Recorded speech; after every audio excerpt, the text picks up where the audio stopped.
Oni built this place at the start of the war against the Covenant. Top secret. Real Section 3 black magic. There is so much more to see. Eklund, status. All the Oni firewalls are down. Iratus has access to the entire archive. No way, that's He's impossible. spreading through the Academy servers like an infection. If he gets full control, He can send everything he steals off planet. Soon, your secrets will belong to me. Offline the comms. Cut the sat link. Do whatever you can to buy us time. affirmative. Good luck. Get it done. And now, all of it belongs to the banished.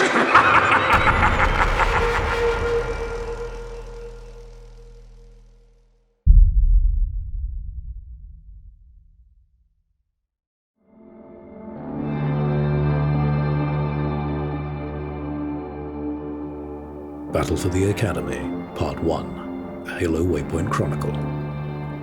Historians note, Halo Battle for the Academy Part 1 takes place on February 29th, 2560, approximately 3 months before the Master Chief is awakened at Zeta Halo. The year is 2560. Cortana's dominion has ended, but the merciless forces of the Banished have rushed in to fill the void, decimating all who stand in their way. Spartan Commander Agrinia is preparing a new generation of Spartans to face the emerging threats of the galaxy. Located on the hidden frontier world Nysa, the Avery J. Johnson Academy of Military Science has been plunged into peril. From within the hidden subterranean facilities of the Academy, the rogue artificial intelligence Iratus has been unleashed and seeks to destroy the Spartans, and with them, any remaining hope for humanity.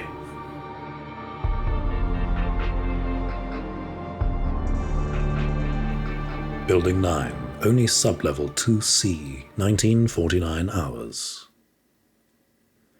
But there is so much more to see. The entire history of the Spartan program. Your weaknesses, your failures. And now, all of it belongs to the Banished. Spartan Hudin stepped back as power lines burst around him, sparks sputtering from consoles around the circular armory as it was bathed in red light. The multi-axis Broca device at the center of the room whirred and shuddered as the armor held within its center jerked like a sinister marionette. Its gauntlets detached from the ring's opposing grips, causing it to slump forwards as an actuator arm brought forth the domed helmet. Pulses of energy surged over the armor, lighting up the exposed fusion core at the center of its chest cavity. And finally, 2 eyes flared to life over the helmet's faceplate as Iratus's malefic form took shape over the armor through its hollow projectors. "We've got to shut him down, Rook," Din barked as he rushed towards the Broca device, unsheathing Wolf Fang and tossing the composite sword to his companion as Iratus directed its magnetic clamps with surprising speed to hold the grizzled Spartan back. "Get that fusion core out now!" "One more step, little Spartan, and this core detonates," Iratus hissed. "It'll take you out too," Din retorted, straining against the Broca's armor clamps. "Do you really think it would be that easy?" Iratus laughed. "I'm not in the armor." Around the room, consoles flared to life, each one displaying the abstract holographic image of the AI. "I'm everywhere." Din cursed as he pulled back, grasping the bigger picture, trading 2 Spartan lives for 1 suit of armor when Iratus was in the Academy systems was pointless. "Fall back, Rook." Stowing his frustration as his mind raced, Din retreated towards the elevator shaft they'd come from. The Broca device ceased its movements, leaving the armor in its center empty and inert once more. Distraction, confusion, threats. These were merely overtures to waylay the Spartans while Iratus set about his real work. Now, free of his imprisonment, the rogue AI began to probe ever deeper into the Academy's security networks. Time would make these tactics even more potent, and Din knew that they could not afford to let this fester. They had to regroup, figure this out together. Know this as you struggle in vain against the inevitable, Iratus growled over the Spartan's comms. I shall see you all unravel in body and spirit.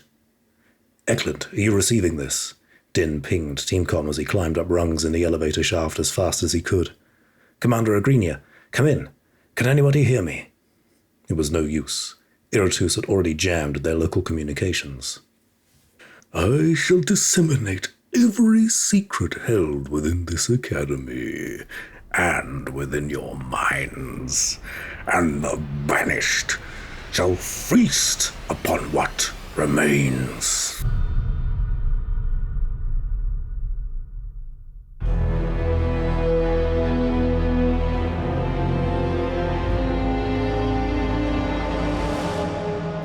AI Lab, 2001 hours.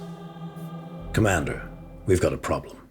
Spartan Din marched towards the AI Lab's central table where Commander Lorette Agrinia and Spartan Sigrid Eklund stood, scrutinizing a holographic display of the Academy. So I hear, Agrinia sighed. Iratus is running amok in our systems. Eklund, status. All the only firewalls are down. Iratus has access to the entire archive, Eklund reported. He's running through the Academy's servers like an infection. If he gets full control, he can send everything he steals off-planet, Agrinia concluded. Din took note of the personnel around the room. Spartans Page and Ionescu, both fully clad in their Mjolnir armor, had taken up guard positions at the door, while the technicians were operating with deliberate intensity bordering on frantic, their capabilities being pushed to the limit. Hannah Roberts, the Academy's head of cybersecurity and network infrastructure, moved with astonishing speed across occupied stations. They were doing good work, but it was only so long they could keep this up. We've been scrubbing local data stores and filling them with zettabytes of generated junk to slow Iratus down, but it's a temporary solution at best. Eklund paused as she turned, realizing someone was missing. Where's our new wolf, Din? Send him to get a crew together to warn the other outposts. Comms are still down, and those Oni tunnels aren't mapped. They could link to anywhere. Hell, they could link to all our other facilities here for all we know. And we don't have time to go running through an underground maze to find out. Agrinia's voice was calm, but Din noticed that she was turning her B-shaped pendant over in her hand. Ever since basic training, she'd never quite stamped out that habit. There was too much to do, too many elements to consider and decisions to be made and tracked, all logistical things that an artificial intelligence was designed to excel at. When working in concert with humanity, they were a force to be reckoned with. In many ways, AI's going rogue over the last 14 months had only further highlighted just how critical the partnership between man and machine was. Commander, we need to consider some unpleasant outcomes, Eklund grimaced. Once Iratus gets through our countermeasures, he'll start taking full control of NISA. Weapon systems, the communications array, never mind sending out data, he'll be able to call in banished reinforcements. The implications of that were left to silently hang in the air for a moment before Agrinia reoriented the map. Then it comes down to this, she said, as she pulled the holographic display back to reveal a hangar facility embedded into a mountainside just over a kilometer away. If we're preparing for the worst, then this is our only exit strategy. The layout of the hangar bay's interior highlighted 4 Condor dropships and a single Zhenghe-class courier. Why the hell do we only have a handful of slipspace-capable ships here? Din asked. There was a massive recall of UNSC fleet assets to the Sol system back in December. We're off the grid, hidden in the middle of nowhere, so we've only ever had the bare essentials. What's important right now is that we load up what we have and get ready for a timely evacuation. No Spartan is going to want to leave this fight. Din stood straighter as he spoke. This is what you've been training them for, what you've been building them to become. He's right, Commander. Spartan Page stepped forward. This is our home, and we will hold the line, whatever gets thrown at us. There's a protocol for this. Key personnel who we need to get out, Agrinia replied, but Din caught the faint smile that tugged at the corner of her mouth. We need to round them up and get them to the hangar. I'll see to that, ma'am. Eklund slipped on her helmet, confirming she had the personnel list and their locations as she made to exit the room. Heading for the vehicle depot, she signaled for Spartans Page and Ionescu to follow her lead, and together the 3 disappeared from view. Next, we need to initiate the coal protocol, Agrinia continued, her brow furrowing. But without comms, we'd have to do that locally at each individual facility. The display pulled out further to highlight major stations and defenses on NISA. The Academy, a deep space communications hub, 5 surface-to-air artillery emplacements, and several other outposts scattered across the continent. We have to assume it's only a matter of time before Iratus manages to activate the communications hub and rolls out the red carpet for the banished. I won't give this place up without a fight, Din. I won't. But we're not equipped to handle this ourselves. What are you saying? Iratus may have taken out our comms, but there might be something else that can help us. The Greener stopped short of an explanation before adding, "We are not doing Laconia again." Din nodded in agreement. Then let's not waste any more time.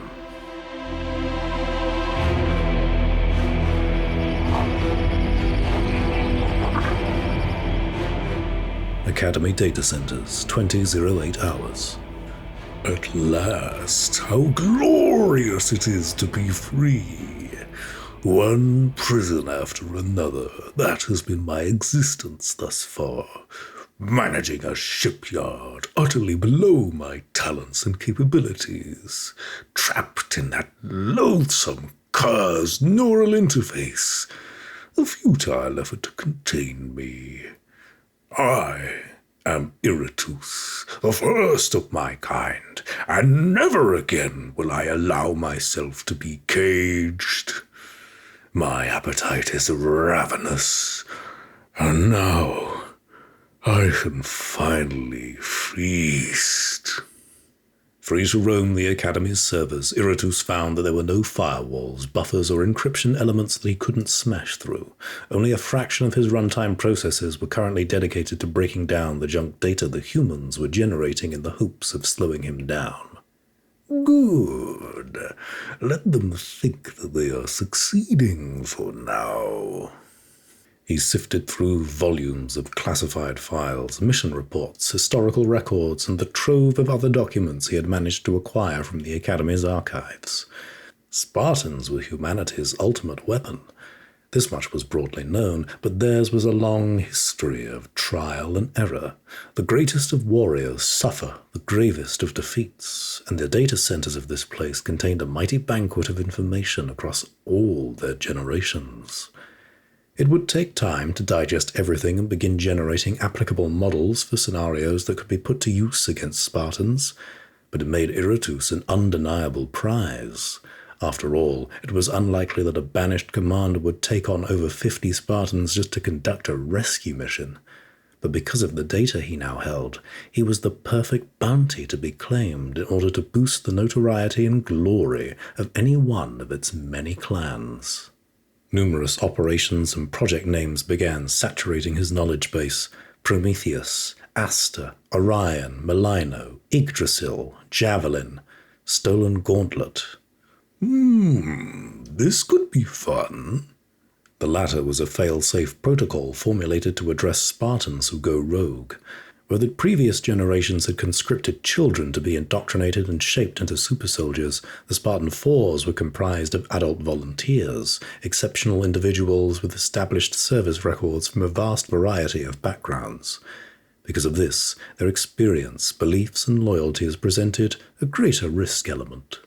Weaknesses, failures. What greater failure can there be than a rogue Spartan? To his chagrin, Iratus knew that he could not directly assume control of any Spartan's armor. Not only was the Mjolnir system simply not designed to operate that way, but recent events had seen further developments of countermeasures which might put an AI like him at risk. No matter. He might not be able to control the soldiers, but he could control their systems. He had disrupted their communications, and that alone had been enough to throw the humans off balance. He had enough proverbial grenades to throw into crowded rooms. But he was already planning 3 steps ahead for the finishing blow. A local network of weapons systems. I'm sure these could be put to good use. While Iratus had firm control over the Academy, it would take time to infiltrate and interface with the other facilities. But that was all he needed. Enough time, an hour perhaps, to complete his task and set the stage for his end game. The next stage of that was already unfolding as he turned his attention to the current location of Commander Agrinia and Spartan Din as their warthog arrived at the Deep Space Communications Hub. playing ever further into my trap. Let them have a moment of hope before I snatch it away. I shall see you soon, my banished brethren.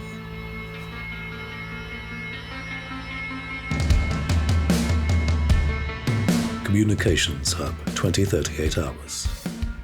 The Warthog came to a halt on the tarmac of the communication station's entrance, a simple and blocky prefabricated 3-story building flanked by 2 relay hubs and a 3rd rectangular structure. Though it was late evening, the stars twinkled and glittered through thin nebulae clouds. Moonlight illuminated the land's edge over a kilometre away, where 2 enormous deep space communications relays were silhouetted against a placid lake that had formed from the glaciers of a nearby mountain range. Commander Agrinia led Din through the entrance and into a control room filled with stacks of consoles and monitors displaying an array of readouts. Nearby, a thin horizontal view screen looked out at the deep space relay dishes. Agrinia strode over to a console and began entering commands, prompting the central monitor to show what lay within the rectangular structure next to the base. "That's a magnetic accelerator," Din observed. "In technical terms, it's an ultra-precise low-mass launcher." Agrinia did not look up as she continued working on the console, ordering the adjacent structure to activate. Experimental technology about a decade ago for superluminal comms. Expensive as hell. Only Reach and Earth had one of these before the problem of rogue AIs forced us to look to some old-school solutions. "How does it work?" "With this." Agrinia held up a small, shiny black sphere about half the size of a grenade. "We encode a message and the launcher fires this into slipspace where it navigates to a predetermined target. With luck, they'll be able to respond and make it here in short order. Either to help us hold the line," Din thought, "or to get us out before Iratus becomes just one small part of a much larger problem." They had thus far been unable to contain Iratus, and Din felt it was worth acting on the assumption that the AI would be successful in summoning banished reinforcements. "So, whose door are we knocking on?" "Anvil," Agrinia said, her posture stiffening as she saw Din's momentary look of surprise. "I've no idea what the status of Naxos and Virgo is, but those stations were also outfitted with Leonidas models, which makes them immediate non-starters after Laconia. Anvil Station was home to a joint crew of humans and allied Sangheli, a novel development in recent years as an effort to build bridges between the 2 species after decades of war. Unlike many other stations, Anvil was purposefully bereft of an on-board artificial intelligence, a measure taken to further encourage its multi-species crew to work more closely together. That fact alone made it the most viable candidate. While Agrinia had never explicitly expressed distrust or hostility towards the Sangheli, she had always been reluctant to involve them wherever possible for reasons that Din had never quite gotten to the heart of. He knew that Agrinia had been on Earth during the Covenant invasion back in 2552, but he had never pressed for further details. Counter to his instincts as a former field analyst for ONI Section 3, he had also not gone behind her back to find out more. Regardless, he was impressed that she could put whatever those feelings were aside to request their help. "All right," he said.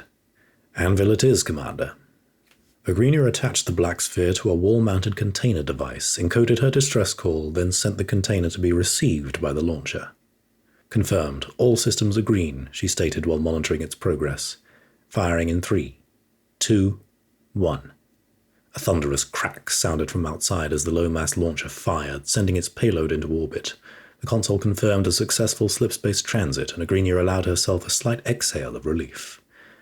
"I thought for certain that Iratus was going to do something to stop us here," she said. Her words were met with a sinister laugh, as if simply mentioning the rogue AI's name had summoned him. Poor Spartans, Iratus mockingly crooned as every one of the computer consoles lit up with his holographic form. Poor Spartans. You still do not see, do you? Why don't you take a look outside? From the horizontal viewport, the Spartans looked out at the deep space relays. Both were in the process of realignment, their great dishes tilting skywards, flaring and pulsing with red lines of energy.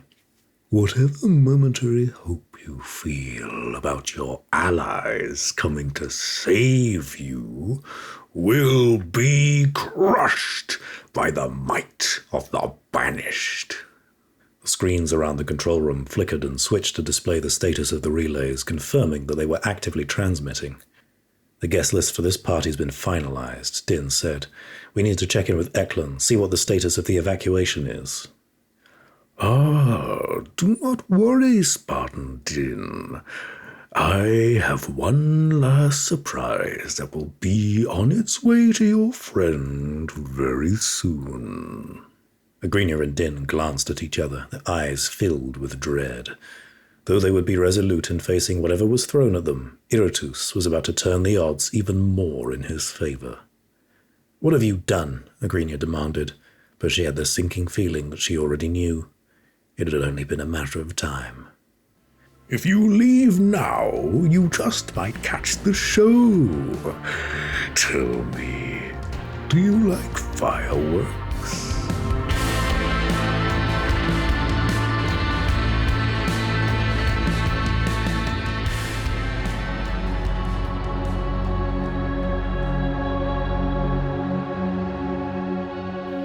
Hangar Bay, 2042 hours. In Spartan Sigrid Eklund's experience, there were two kinds of evacuations. On Concord some 9 years ago, it had been the leave everything behind and get the hell out of here type. Back then, she was a sergeant in service to the UNSC Army and fought the Covenant beside local militia groups as civilians from the outlying hinterlands were relocated behind the main city's walls. But there were few greater logistical nightmares than an organized evacuation. The hangar bay was approximately 400 meters in width, a hollowed-out space embedded into the bottom of a mountain.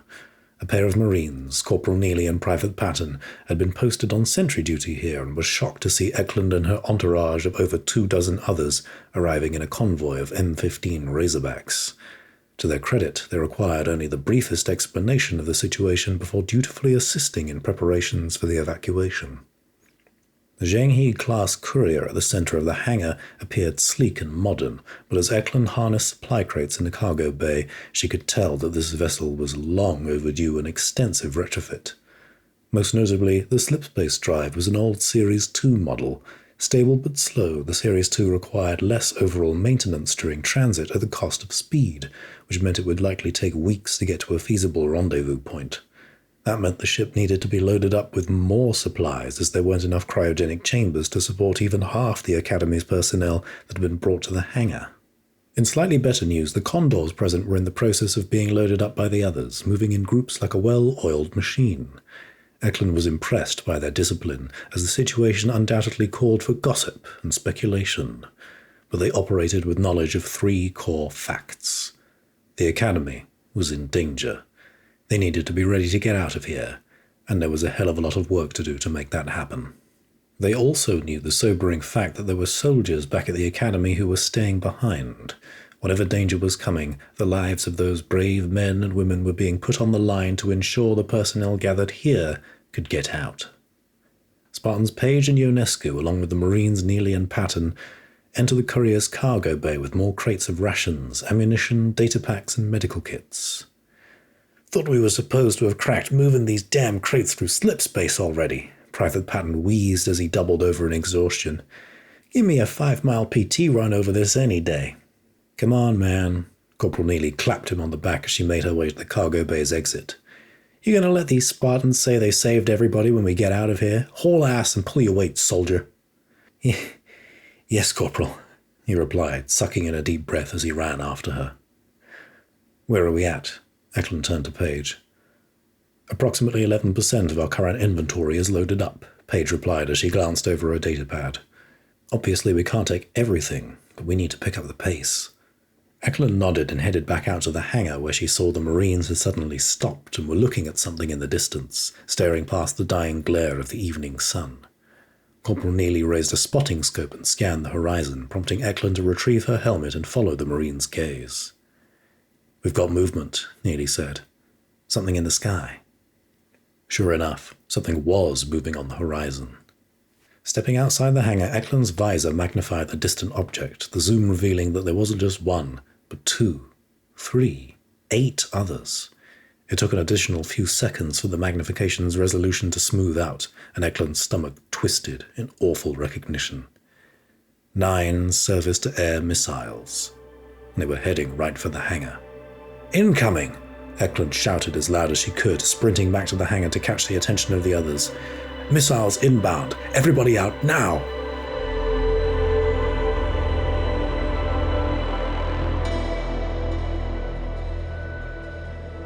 En route to Hangar Bay, 2049 hours.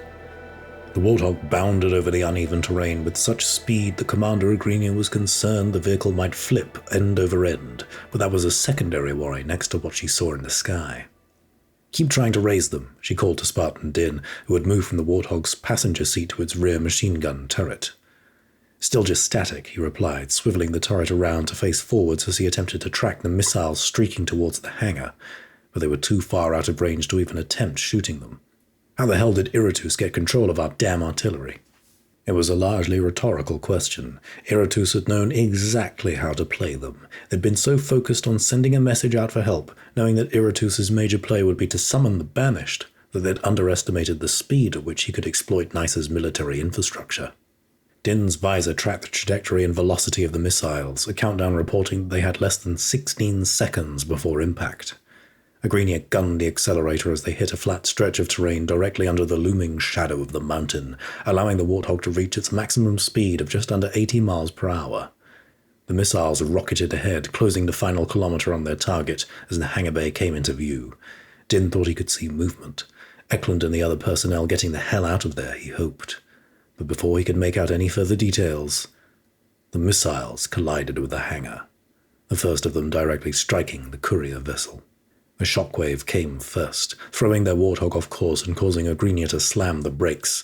A sonorous, thunderous blast shook the world around them a split second later as a series of explosions blossomed into a rolling inferno, cascading up the mountain in a pillar of flame.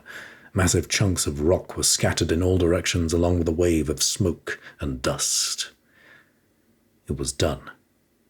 Their only escape from Nysa was cut off, and the Banished were on their way. Disembarking from the Warthog, the 2 Spartans walked numbly towards the destruction, now just a few hundred meters away. A sudden click within Din's helmet confirmed that communications had been restored, and in less than a second both he and Agrinia were picking up dozens of local transmissions. "Commander Agrinia, come in," Roberts' voice sounded through the comm. "Are you receiving me?" "Affirmative," Agrinia responded, her eyes still fixed on the destruction before her. "Commander, Iratus is not done yet," Roberts reported, her voice clipped with a rising tone of urgency. "What do you mean?" "He just pinged us his next target. Oh God, Iratus is aiming the next strike at the Academy itself." A flurry of thoughts and possibilities shot through Din's mind, the noise of it cutting through the shock that had grasped him since the explosion. Was it a bluff? Almost certainly not, given what had just happened, but Iratus's data chip was still within the Academy. Would he truly risk sacrificing himself? Entirely possible, as the potential destruction of a single AI to take out over 50 Spartans was, by sheer mathematics, a worthwhile trade. And why had communications been restored? Why would Iratus allow them to talk to each other again? "He's testing us," Agrinia answered the question for him. "We've got a choice to make." What Agrinia meant came to Din in a moment of dreadful clarity. He almost couldn't believe the words as he said them. Either we destroy our own artillery, or we lose the Academy. Losing the Academy meant forfeiting their central base of operations and everything within it. Weapons, ammunition, a strong defensible position, not to mention over 100 Marines and other personnel.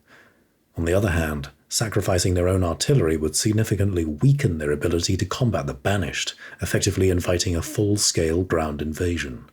It was double or nothing. If they couldn't take out the artillery, losing the Academy was certain, and this battle would be over before it could even begin. But if they did sacrifice the artillery, they could at least fight for their home. Though, if they lost, the outcome of the Banished claiming the Academy for themselves might be worse than its destruction. And they had only moments to decide. "Somebody told me once," Agrinia said quietly, "that sometimes the only options a leader has are bad ones. but you still have to choose. Din nodded, understanding.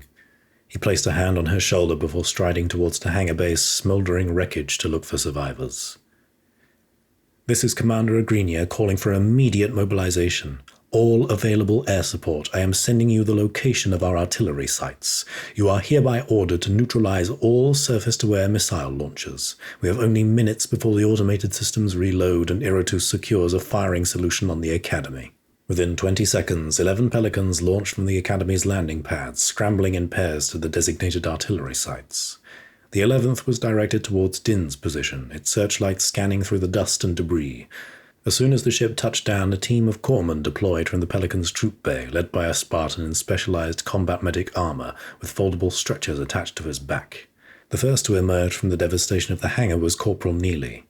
Limping heavily as she moved forwards, she supported Private Patton, whose armor had been badly burned as he cursed and whimpered about how they'd landed in a Charlie Foxtrot of biblical proportions. Din spotted additional movement through the dust. If some had survived, it meant Eklund might be among them. "Eklund!" Din called out. The display of her vitals on Team Bio was erratic, leaving her exact status uncertain. As he searched, the carnage of Iratus' strike became clearer. The explosion had burned some bodies beyond recognition, while others had been scattered over several dozen meters, and some had been crushed to death by the subsequent rock slide. It took almost 20 minutes before he caught a glimpse of a familiar blue visor. Eklund lay on her back, pinned down by a slab of concrete and a nest of twisted rebar, the weight of it almost certainly responsible for several broken ribs. Din rushed over to her and heaved the debris to her side, his armor's reactive circuits straining to compensate for the additional strength required. When she took a moment to react, Din got down on one knee to look her over. "Eklund, you all right?" "Guess we're even for Vihar," Eklund said, dazed, slowly grabbing the hand Din offered and following him to her feet. "We won, right?" "Not yet," Din said. "But we're damn well going to." There would be no time to honor the dead. They likely didn't even have the ammunition to spare for a 21-gun salute. There were barricades and defenses to mount, traps to lay, and countless other tasks to see to. Then, they would wait. The enemy was on their way. Help was, too, he hoped, but the battle to come would in many ways be decided by who would arrive first, the cavalry from Anvil Station, or the Banished. Either this was where they took their first step halfway out of the darkness, or Nysa would become known as the place where the heroes of the Avery J. Johnson Academy made their last stand.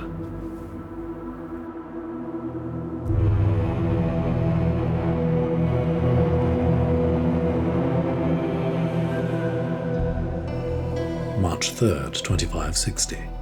Ghost of Kolo, 11:39 hours. From the viewport of Ghost of Kolo's bridge, the inscrutable veil of slipspace rolled back and was replaced by a verdant green-blue world.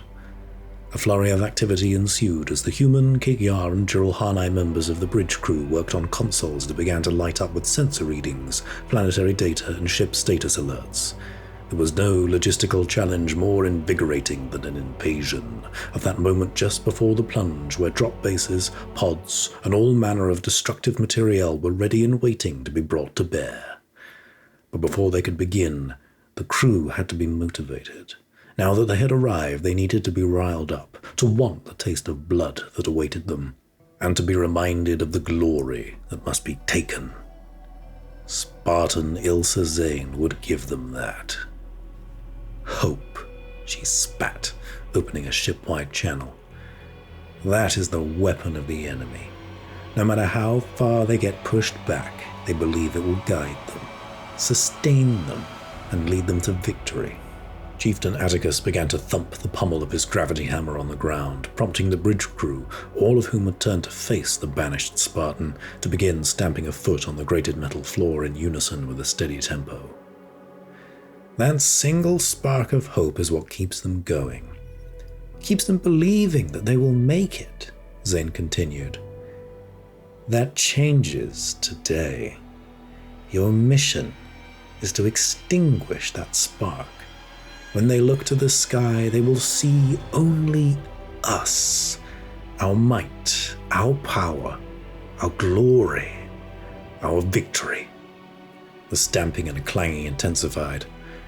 Go forth and shatter their walls, raid their strongholds, break their spirits, bring them to their knees.